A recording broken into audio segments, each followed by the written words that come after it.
La Royal Air Maroc abandonne les Français. Je vais commencer par lire et puis nous allons commenter cette vidéo ensemble. Et dans les commentaires, dites-nous qu'est-ce que vous pensez de l'abandon du Maroc sur la France. Ce n'est plus la France qui a abandonné le Maroc, c'est le Maroc qui vient d'abandonner la France. Entre le Maroc et la France, la tension s'accentue. La relation jadis exemplaire à tous les niveaux est aujourd'hui presque l'état végétatif. Le dernier séisme qui a frappé le royaume chérifien a été révélateur de la profonde crise entre ces deux pays. Et c'est dans ces contextes que tombe la décision de la compagnie aérienne marocaine Royal Air Maroc de ne plus communiquer en langue française. C'est-à-dire quoi? Vous devez savoir qu'à partir d'aujourd'hui, la France et le Maroc, il n'y a plus de relation. Les Marocains ont exigé à la France, à partir d'aujourd'hui, vous aurez besoin d'un visa pour entrer au Maroc. Vous savez, le Maroc est un pays qui a de très belles plages, si je peux dire. Des plages de qualité, des plages dont le monde envie puisse en avoir. C'est d'ailleurs la ville du Marrakech, la ville la plus chère en Afrique. Ça dépasse même beaucoup de pays en Europe, je peux dire. La vie est tellement coûteuse. Jamais dans l'histoire, la relation entre le Maroc et la France n'a connu une crise pareille.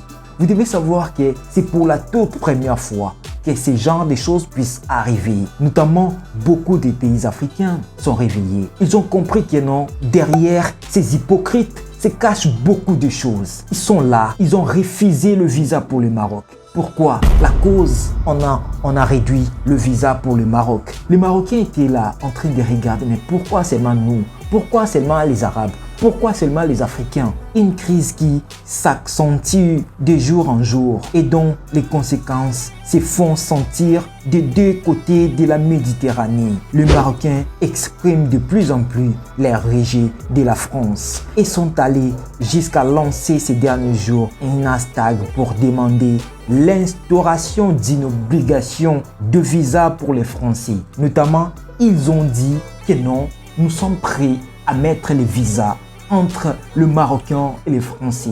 Vous devez savoir que pour que les Marocains puissent aller en France, ils ont besoin d'un visa. Il y a de cela quelques années passées, peut-être en 1900 je pense, le Marocain allait en France sans visa. Et du coup, ils ont changé des choses. Pour aller en France, pour partir en France, vous devez avoir le visa. Et là, les Marocains ont dit, à dater d'aujourd'hui, on va mettre le visa pour vous, pour que vous puissiez quitter au Maroc.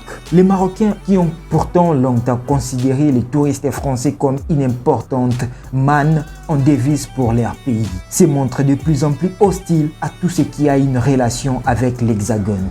La montée au créneau des Marocains contre la France s'est accentuée depuis le dernier séisme qui a dévasté les hauts Atlas marocaine. Le refus de l'aide français par le gouvernement marocain a été suivi par un échange d'amabilité par presse interposé entre les deux pays. Il y a de cela quelques jours, les Marocains ont été frappés par le séisme. Presque tous les pays ont appelé le Maroc.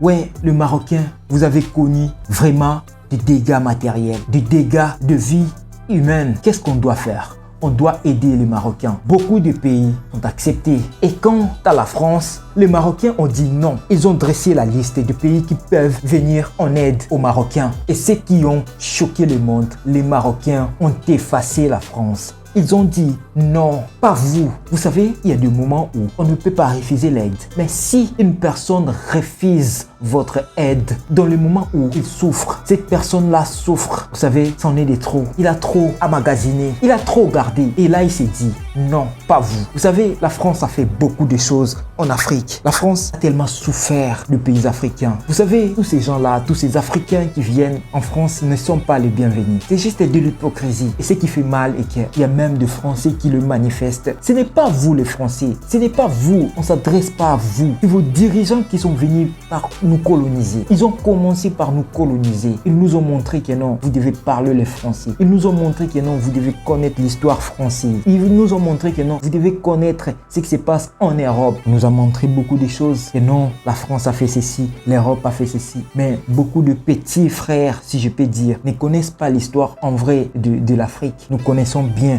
votre histoire. C'est toujours vous qui commencez de dire que non, on va arrêter le visa entre ces deux pays. Et quand on vous remet ça, vous avez mal. C'est comme si nous sommes des robots. Vous pouvez tout nous faire et nous, on ne peut rien. Nos frères du Maroc, Ingeta, à vous.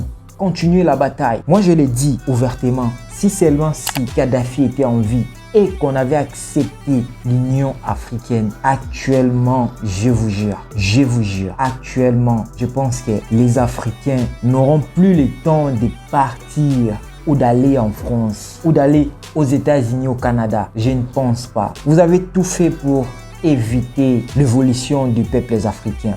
Vous avez tout fait pour étouffer et les Africains puissent évoluer. Vous avez tout fait pour que nous ne puissions pas évoluer. Et nos dirigeants qui étaient tellement bêtes ont accepté que nous puissions rester ce que nous sommes. Excusez-moi pour les termes. Et je pense que nos dirigeants commencent à comprendre. La population africaine commence à comprendre. Et les choses vont tellement changer. Et moi, je parle toujours de l'unité africaine. Il y a l'unité américaine, l'unité européenne. Mais si aujourd'hui on parle de l'unité africaine, une personne qui quitte l'Allemagne, il arrive en France, il arrive en Angleterre, des fois sans visa parce que vous avez vos documents et tout.